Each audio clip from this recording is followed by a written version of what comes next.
bom dia. Portanto, como já sabem, portanto, eu não sou o Ricardo Galante, nem sou o Galante como o Ricardo.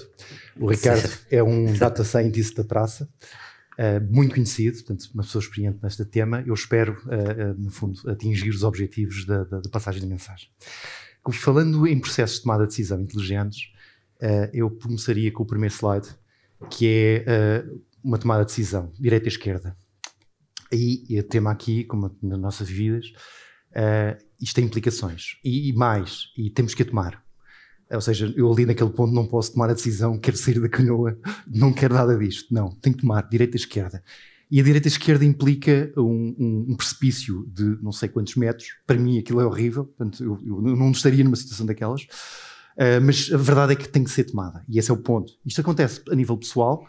acontece obviamente ao nível profissional, em que podemos ter diversas situações, seja um caminhão de carga que tem que ser otimizado em termos de quais são as peças, a volumetria, o peso, a ordem, até porque se calhar há itens que os itens de baixo são mais pesados, sei lá, vamos imaginar que são eletrodomésticos, coisas deste género, as televisões, os plasmas têm que ser colocados no topo,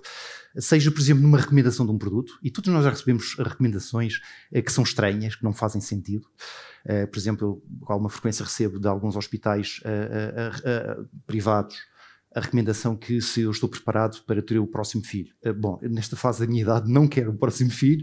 porque já tenho 2, o mais novo deles tem 20 anos e, portanto, neste momento, podendo acontecer, não era propriamente a decisão que eu consideraria, não diria mais inteligente, mas aquela que eu gostaria. E, finalmente, temos também o tema já agora é outro exemplo, o tema dos contact centers, e eu até diria que Portugal até é um bom exemplo, se calhar pelos bons e maus exemplos que temos na praça. Em termos de tomada de decisão inteligente, temos basicamente alguns pontos. Primeiro, um bocadinho, isto obviamente é uma métrica com alguns anos, que tem um bocadinho a ver com o tema da quantidade de modelos de inteligência artificial que são colocados em produção, ou seja, que efetivamente trazem valor para a organização. Isto obviamente representa a maior parte das situações perda de dinheiro, perda de impacto económico nas organizações e obviamente todo o tema até em termos de tomada de decisão de como é que podemos tornar este processo um processo fluido, ágil na própria organização e eu diria controlado. Finalmente, uma métrica que eu acho interessante, até tendo em conta a audiência que temos aqui, que é muitas vezes insights obtidos por data scientists que, infelizmente, por várias razões, são ignorados pela organização ou pelos decisores de negócio. Às vezes, não tanto porque não é um tema de credibilidade do data scientist, mas é toda a dificuldade, a dificuldade de pôr essa decisão, esses insights em ambiente produtivo de uma forma eficiente. Portanto, o tema da decisão claramente surge como uma última milha em termos de analítica. O SAS, pronto, já temos alguns anos na praça, nesta área também somos líder de quadrante, aqui neste caso pela Forrester. Nós integramos o tema da tomada de decisão inteligente em todo o nosso ciclo analítico, desde a parte da colocação da questão até à própria tomada de decisão, ou seja, desde aquele azul da ponta do lado esquerdo para o vosso certo, até ao lado direito, mas depois passando em várias partes, desde a componente de gestão de dados, já agora toda a parte da análise dos próprios dados, até em termos de perceber alguns potenciais enviesamentos, o tema do desenvolvimento de modelos, quer seja em tecnologias SaaS, quer sejam em linguagens open source, R, Python e outros, e depois obviamente o tema da tomada de decisão propriamente dita ou da colocação em produção desses insights que é preciso depois colocar para obter resultados. Como é que nós vimos o tema da tomada de decisão? Primeiro, que seja confiável. Segundo, que seja rápido. E terceiro, que tenha agilidade. E depois já vamos ver aqui, se calhar, um bocadinho alguns destes pontos, que é até muitas vezes pelo tema da análise de what if scenarios. Será que esta aproximação de uma promoção, que impacto é que isto vai ter no meu stock e mais, que impacto é que isto vai ter até em termos de vendas ou em termos da margem comercial da unidade. E tudo isto muitas vezes tem que ser feito quase de forma iterativa, de forma a obter a resposta mais inteligente neste processo. Quando falamos em termos de decisões confiáveis, obviamente temos o tema do Transform AI, é um tema recorrente,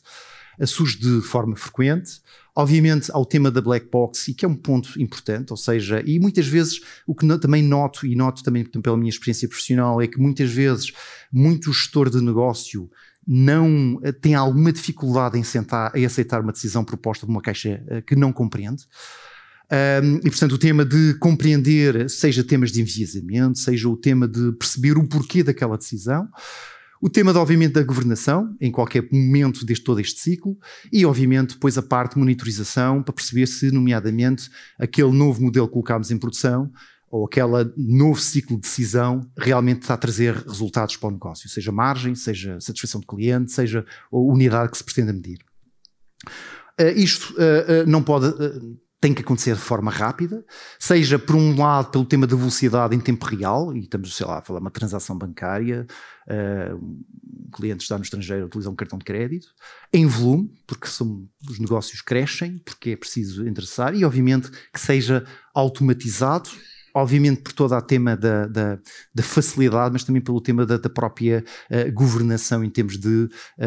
no fundo, verificar o que foi implementado, alterar, corrigir se necessário. Finalmente, o tema da agilidade. O SaaS tenta incorporar em todo este ciclo de vida, no fundo, uma interface que já agora possa ser low code ou no code, e depois é sempre esta discussão, mas que permita disto, que a intervenção de pessoas com vários perfis, desde os data scientists, data engineers, business analysts, entre outros, que permita de alguma forma também apoiar um bocadinho em termos de colaboração e finalmente que dê agilidade à organização para... apesar de uma tomada de decisão para um determinado processo, ainda há bocado tínhamos ali o tema da canoagem direita-esquerda, mas também que é o tema de avaliar todos os cenários possíveis que eventualmente sejam relevantes para a minha unidade de negócio. Eu não vos vou matar aqui com descrição das capacidades do SaaS, mas pronto, alguns pontos importantes deste slide gostava de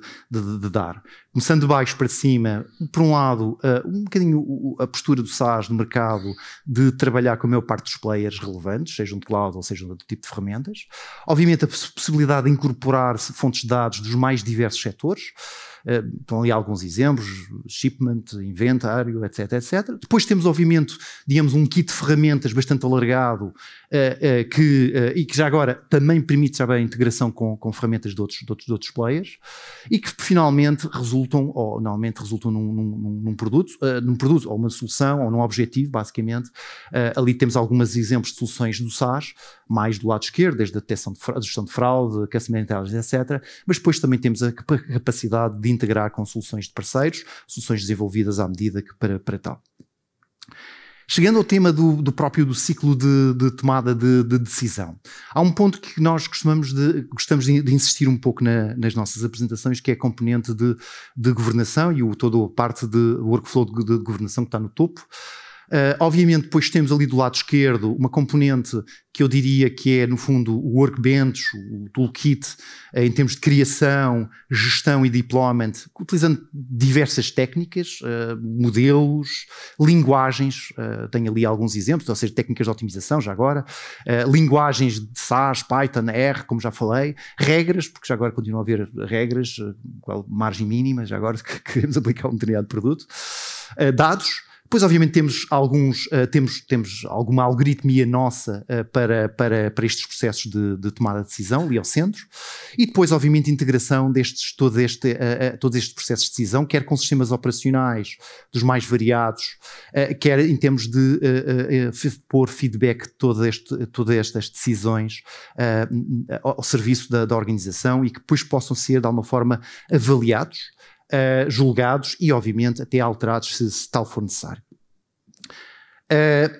Como já referi anteriormente, a nossa preocupação de intervir ou interagir com a maior parte dos players de mercado nestas áreas e orgulhamos um bocadinho por não, provavelmente, haver poucas fontes de dados com que não integramos no ecossistema. Temos, obviamente, trabalhamos com todos os parceiros, também temos alguma aproximação próxima com a própria Microsoft, ou seja,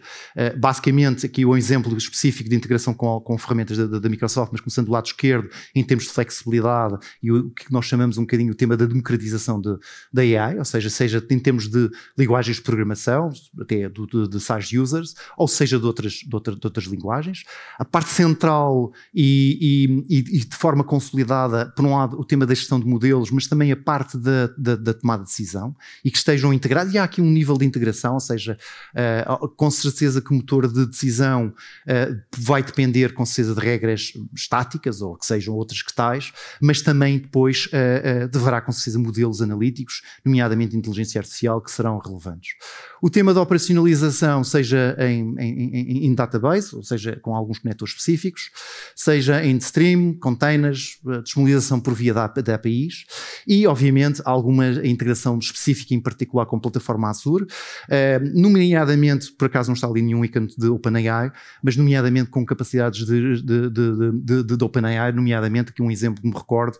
tinha um bocadinho a ver com o tema da recomendação de um produto. A recomendação do produto a um cliente era feita com um modelo controlado, ou seja, pela própria organização, com os seus dados, eventualmente com alguma informação pública que tivesse disponível, mas uma vez decidida a recomendação, uma vez identificado o segmento do cliente, a personalização da mensagem, ou seja, o texto a entregar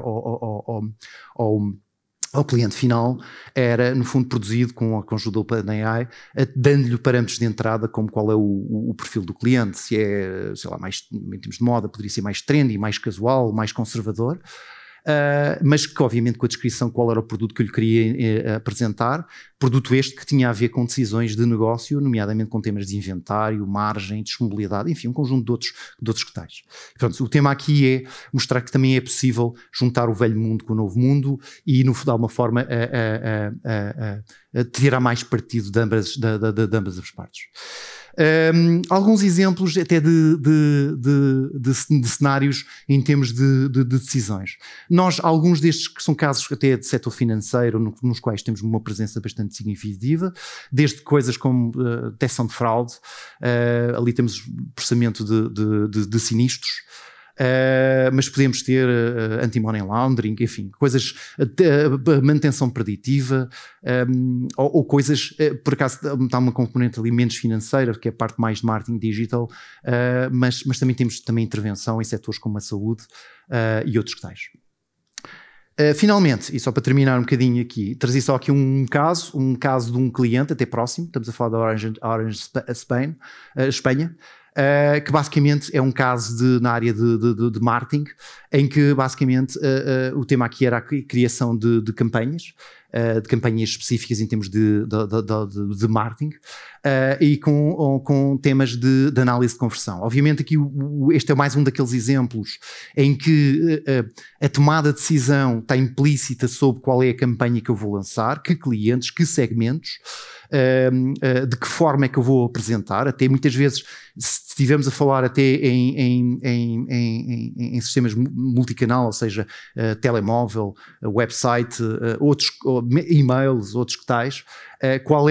é o canal mais favorável para determinados segmentos de cliente, em que a temática aqui tem um conjunto de decisões que estão todo este processo, mas depois também há outra componente também importante de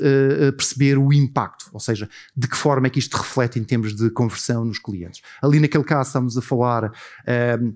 um aumento de conversão de 15% para 25%, estamos a falar de 10%, é razoável nestes sistemas, pode haver outros casos mais interessantes, outros menos interessantes. Há outra componente também aqui relevante, que é, dada a utilização de algumas ferramentas que são, em algumas situações, low-code, ou até a integração de low-code portanto, low-code com no-code. Ou seja, de uma equipa de marketing que se calhar não está tão à vontade com temas de programação, com uma equipa de data scientists, o facto desta plataforma mais ou menos integrada e com interfaces disponíveis digamos, para vários utilizadores, de facilitar este processo, de acelerar este processo e de alguma forma de até ser possível de reagir a tendências de mercado ou a flutuações de mercado que possam ocorrer num determinado setor. Obviamente aqui estamos a falar do setor das telecomunicações e com alguma frequência, seja em campanhas, digamos, sazonais de Natal, de Páscoa e outras que tais, em que esse tema é relevante, mas depois, nomeadamente até com a entrada de novos players, a capacidade e a agilidade para responder a situações competitivas no mercado. Para hoje era tudo o que tinha para vos dizer. Muito obrigado pela vossa atenção e pronto, espero que qualquer coisa estou disponível no Internet. Muito obrigado.